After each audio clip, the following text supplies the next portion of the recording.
Assalamualaikum warahmatullahi wabarakatuh. Halo semuanya, kami dari kelompok 10 mata kuliah Komunikasi Bisnis dengan dosen pengampu Bapak Arista Bagus Pramowibowo MPD. Di sini kami akan menyampaikan sebuah materi presentasi mengenai penulisan laporan bisnis, laporan singkat, dan pelaporan formal. Tapi sebelum ke videonya, yuk kita kenalan dulu dengan anggota dari kelompok 10. Saya Pika Marta Sarentias, NIM 12405193284. Perkenalkan, nama saya Alf Munaya, NIM 12405193299. Nama saya Riza Priyatma dengan NIM 12405193302. Oke, yuk kita simak videonya. Materi yang pertama adalah penulisan laporan bisnis. Di sini saya akan menjelaskan tentang penulisan laporan bisnis. Yang pertama yaitu persiapan penulisan laporan bisnis. Di sini ada 5 tahapan. Yang pertama yaitu definisikan masalah, tujuan, dan ruang lingkup. Jawaban atas pertanyaan-pertanyaan apa yang diinginkan, berapa banyak, mengapa, kapan, akan membantu Anda dalam menetapkan masalah. Ruang lingkup, keterbatasan, dan judul suatu laporan. Yang kedua yaitu pertimbangkan siapa yang akan menerima laporan. Di sini perlu memperhatikan siapa yang akan menerima laporan, baik dari segi pendidikannya, pengalamannya, maupun sikap emosionalnya, agar laporan bisnis yang disampaikan dapat mengenai sasaran. Yang ketiga yaitu menentukan ide atau gagasan. Di sini semua ide yang terlintas secara umum, kemudian membuat laporan berdasarkan rencana kerja yang rinci. Yang keempat yaitu mengumpulkan bahan yang diperlukan. Untuk beberapa laporan, mungkin Anda mempunyai data dalam ingatan Anda. Namun Anda perlu juga mencari data-data tambahan dengan melakukan penelitian sekunder. Yang kelima yaitu menganalisis dan menafsirkan data. Analisis atau penafsiran harus subjektif mungkin. Berusahalah jujur dan tidak menghilangkan atau memanipulasi fakta yang relevan. Kemudian yaitu bagian utama laporan bisnis. Di sini ada 3 bagian, yaitu pendahuluan, isi laporan, dan penutup.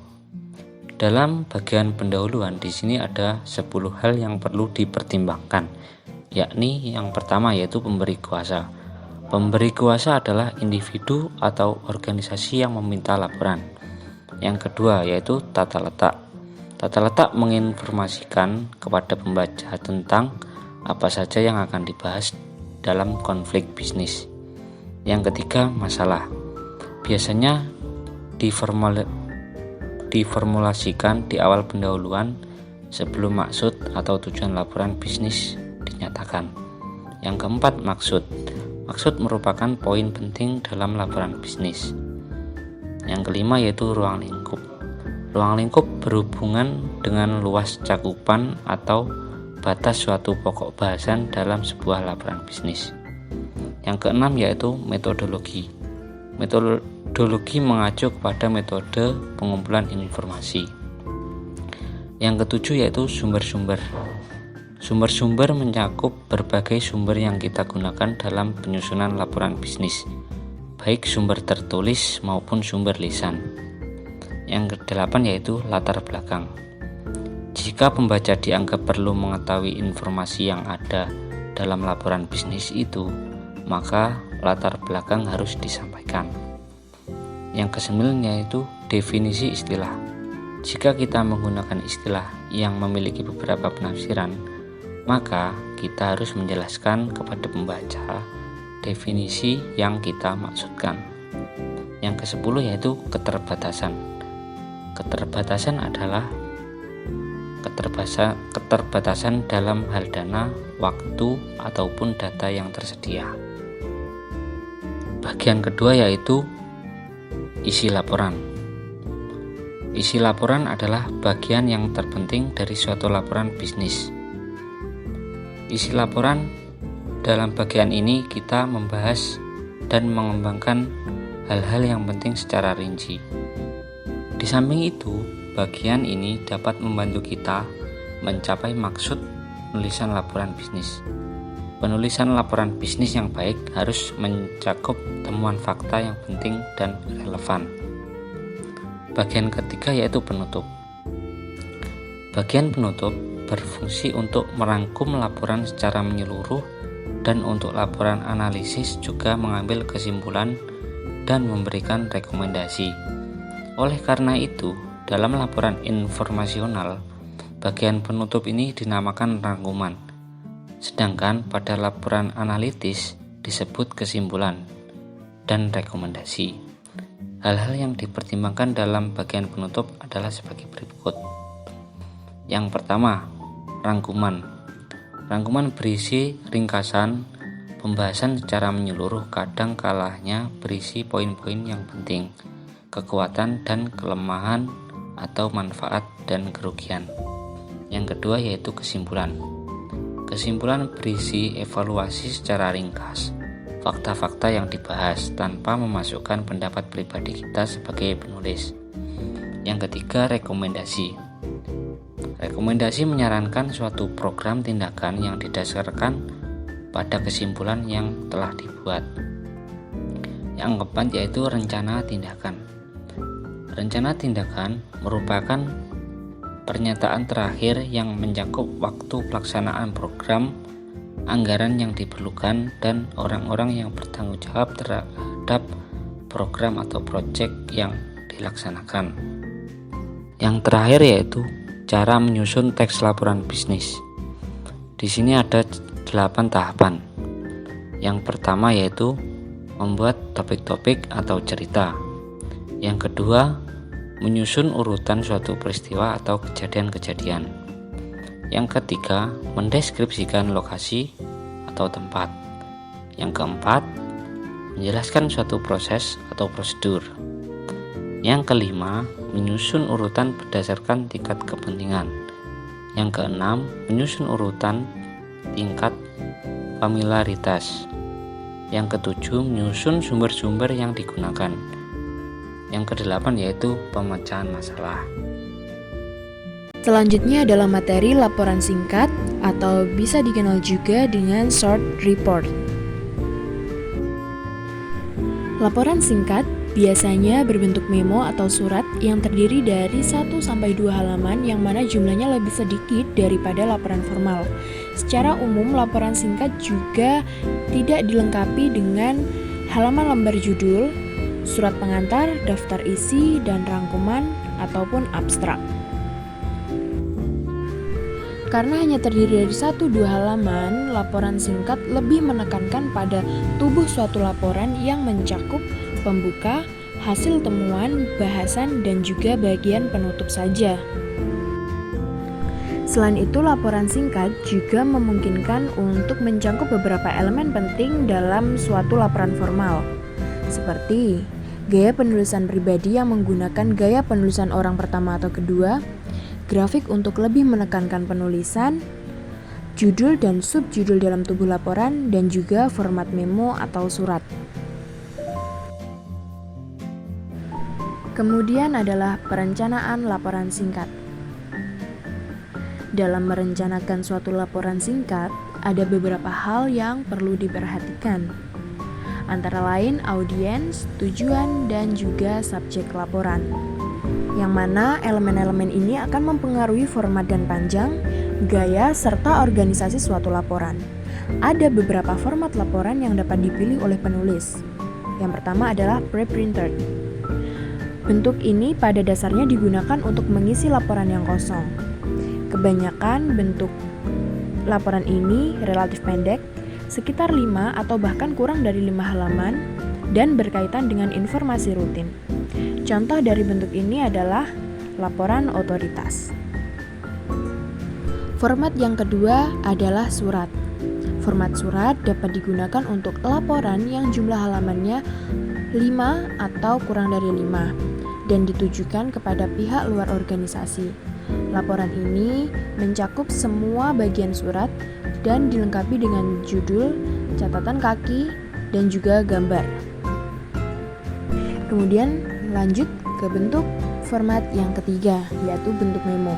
Format yang paling umum untuk laporan singkat yang digunakan untuk kepentingan pihak internal suatu organisasi. Memo ini sendiri mencakup beberapa hal seperti tanggal, kepada siapa ditujukan, dari siapa, dan subjek. Setelah penulis merencanakan dan memutuskan format dan panjang suatu laporan, penulis akan memutuskan hal penting lainnya, yakni penentuan struktur dasar. Ada 3 masalah yang biasanya muncul dalam menentukan struktur dasar. Yang pertama, informasi apa yang seharusnya dimasukkan, apakah semua data akan dimasukkan atau akan mengeliminasi beberapa data. Lalu yang kedua adalah pendekatan psikologis apa yang sesuai dengan pembaca tertentu, apakah menggunakan direct order atau indirect order. Lalu yang ketiga adalah metode apa yang akan digunakan agar materinya jelas dan meyakinkan. Apakah akan menggunakan pengorganisasian suatu topik atas dasar tingkatan kepentingannya, atau apakah akan mengorganisasi ide menurut suatu argumen yang logis. Saya akan menjelaskan penulisan laporan formal. Laporan panjang sering disebut dengan laporan formal atau formal report. Secara umum, jumlah halaman laporan formal lebih banyak daripada jumlah halaman laporan singkat. Oleh karena itu, perencanaan dalam menyusun suatu laporan formal sangat penting. Dalam membuat perencanaan formal, banyak hal yang perlu dipertimbangkan, antara lain yang A, yaitu mendefinisikan masalah.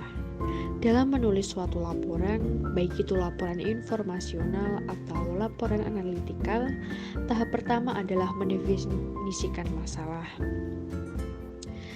Dia harus memutuskan informasi apa yang perlu dilakukan untuk menyelesaikan suatu laporan. Yang B, yaitu kerangka untuk analisis. Setelah mendefinisikan masalah dan menentukan tujuan penelitian, dapat memulai melakukan suatu penelitian. Untuk mengorganisasikan suatu penelitian, perlu mengelompokkan masalah ke dalam serangkaian pertanyaan khusus. Proses ini disebut dengan factoring.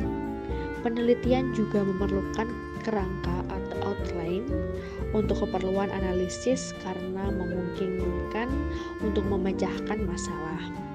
Seperti kerangka laporan, kemungkinan menulis dengan cara yang sistematis.